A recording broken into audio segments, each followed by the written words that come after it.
This market, on the other hand, I guess we're stuck with it too. I can't figure it out to save my life.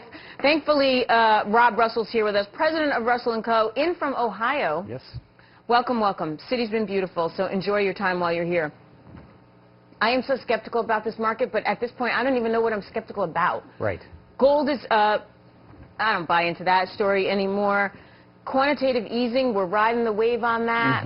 But everybody knows it's not going to work. Right. So what are we doing? Yeah, well, I think the important thing with QE2 is it's a sign to investors that no matter what, the government's going to bail us out. There's a safety net there. Right. And so they're taking that as a bullish sign, and they're putting money back in the markets.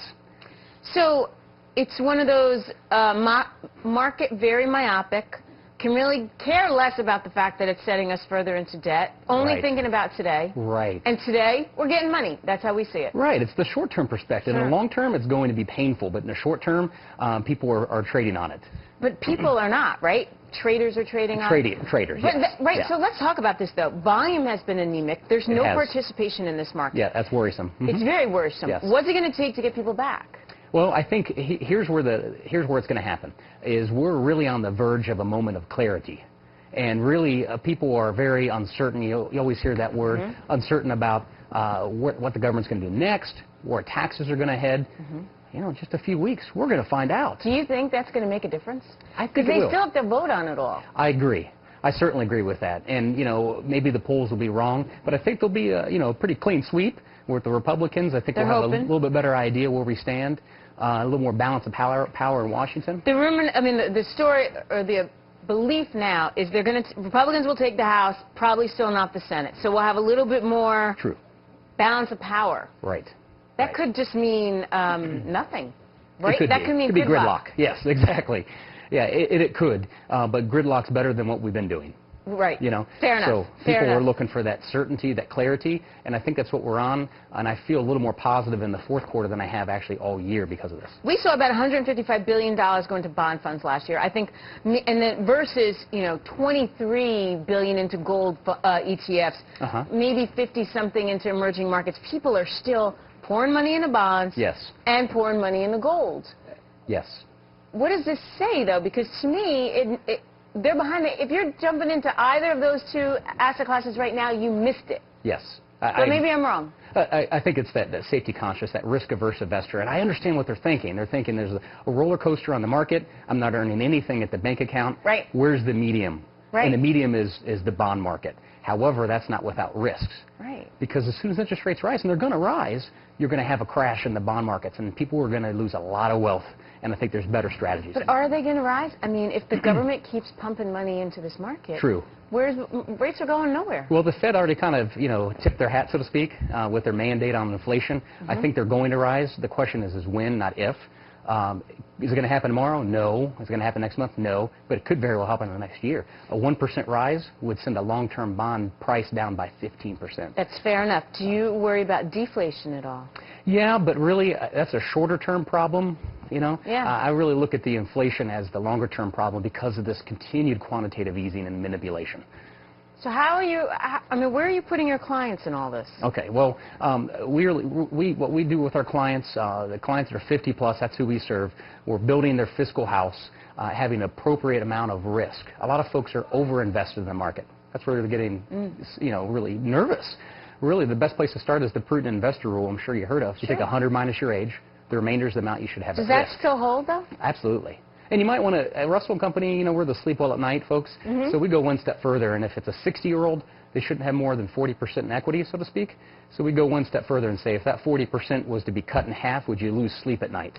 But then what? You're putting the rest in bonds? I mean, we just said the bond market's going to come crashing down. There's alternatives than bonds. Bonds, you're actually, if you're buying bonds, you're buying at a high. It's actually, in our opinion, it's a time to sell bonds. The alternative is what else is low out there that has characteristics like a bond? REITs. Not traded REITs, non-traded REITs. Those that are not traded on the market. No market correlation, good cash flow and stability, but you give up some liquidity. We've talked about REITs here often, and there's some decent ones out there. Boston Properties is a good one. I mean, these are traded, right? Those are traded, yes. But Boston Properties, it gives a dividend. I could see how that could sort of take the place of the fixed income market. Right. And it's its brother, the non-traded REIT. You still get dividends in the 7% range right now is what we're seeing. Wow. No more correlation. What you give up is liquidity. They're usually about a 3 to 6 year hold. Are you also looking at dividend-paying stocks? Yeah, absolutely. I think in terms of the U.S. market, the place to be are those multinationals and play off the emerging markets. So what multinationals in the U.S. derive a lot of their revenues from those multinational, those emerging markets. Right. Like Indonesia, Chile. So you're still out there? Yeah. Now, we have maybe 2.5 months left before the end of the year, potentially seeing all these taxes coming our way. Are you encouraging your clients to do some buying, selling in order to offset what could potentially be a higher capital gains rate? Yeah, I think right now you've got to at least take an intelligent look at selling. Right. I think there's an opportunity here. You're going to pay a capital gains rate if it's long term at 15 versus it's set to go to 20. Right. So it's good to have that conversation. And are you having them with your yeah, absolutely. clients? Yeah. Now, okay, you're coming up on year end. What are some of the things that you're telling your clients to do? Because there's not a lot of time, even though it sounds like there is. Holidays come upon you, so the next thing you know, you're done. Right. People have to be doing stuff now. You're absolutely right. And, we're Americans, we tend to procrastinate. Totally. But we got to have that conversation that, like milk, 2010 has an expiration date. Sure. And so we're talking about Roth conversions more and more and more and other tax saving strategies, yes. So converting, just so everyone understands, you can convert your IRA to a Roth, roll the whole thing over, and at this point you can pay the tax bill over the course of the next 2 years. Yeah, you have two options. Right. You could pay it in the tax year 2010, right, or you can spread the tax bill over 2011 and 2012. Right. However, it's probably not a good idea because where tax rate's going to be in 2011, 2012. The blessing is you get to decide that next tax year. Right, that's fair enough. And that's a good point, actually, because if your tax rate goes up that much, that's certainly, although, to split the 50%, I guess it depends on the size of the IRA rollover. True. Right? Yep, and where tax rates are heading, we'll have a better idea here end of the year. Right, but you do have to do the rollover before year end. You do, but you also get a do-over, which is really nice. It's called a Roth recharacterization. That's very true. So if it doesn't work out, you can redo it. Yeah. Where do you expect taxes to go? I try to deal in facts. And the fact is, I know that income tax rates are going to go through the roof. I'm hoping they don't. I mean, look at the dividend, ordinary dividend rates from 15 to almost 40%. I know. Outrageous. I know. And the thing is, a lot of people aren't talking about is this is going to be on the this is going to be on the back of the middle class.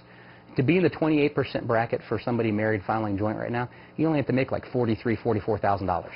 That goes up into the 120 range. Backwards. Reverse that. Right now, you have to be another 20. January 1st. I know what you meant. I know what you meant. But that goes then back to the dividend-paying stock. I mean, dividend stocks argument. Do you even get into it, knowing that the dividend is going to be taxed could be taxed at 40%? Yes. Presuming you're a higher income taxpayer. And that's the crux of the problem. I would even take I guess an opposite stance and say, okay, if tax rates are going to go up, instead of being a large cap dividend-paying sector, you wouldn't want to be in small caps. Right. They'll just get thrashed because of the income running through the personal tax returns. They're going to be hit hardest, the small companies. Definitely. Absolutely. Are there any sectors in particular you like right now for your clients? Yeah, absolutely. Again, we're looking for the multinational plays. Okay. So more of the large cap players, some of the well-known ones, and the tech, okay, the machinery infrastructure kind of plays, and also, of course, the healthcare. Oh, and healthcare is a story that it's the gift that keeps giving, thanks to Obamacare. Rob Russell, thank you so much for being here. My pleasure. President of Russell & Co., in from Ohio.